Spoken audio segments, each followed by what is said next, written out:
Victor જવા માટે ના ગાવું ભાઈ અહીંયા નહીં આટા મારતી હોય ને મને બહુ દી આવે ગાવીને, પણ હવે શું કરી શકું, હું ખુદ મારું કરી નથી શકતો.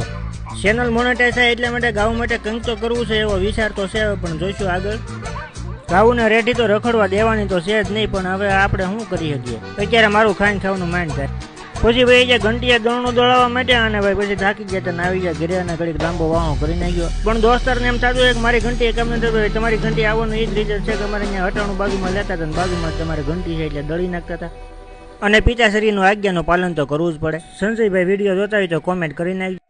પછી કામ તો પૂરું થવાનું ક્યાં નામ જ લેતું હતું. વિક્ટર પાસે આવ્યા ઘીરે, પછી કમર કસ કે કામ કરી નાખ્યું ચાલુ, અને હાવણી લીલી શેણા પતિની જેમ મને ભાઈ મારવા મળ્યા આપણે હાવણી. આજનો દિવસ તો મારો આવો જ આખો દિવસ છે, તો ભાઈ હવે વિડીયો આપણે અહીંયા જ પૂરો કરી નાખીએ, કારણ કે હવે હાવ થાકી ગયા છે ને કામ પૂરું કરીને માઇન્ડ પૂરું કર્યું. સિટીના છોકરા એકચ્યુઅલી આવું કામ ન કરે, પણ ગામડામાં આ બધું નોર્મલ છે.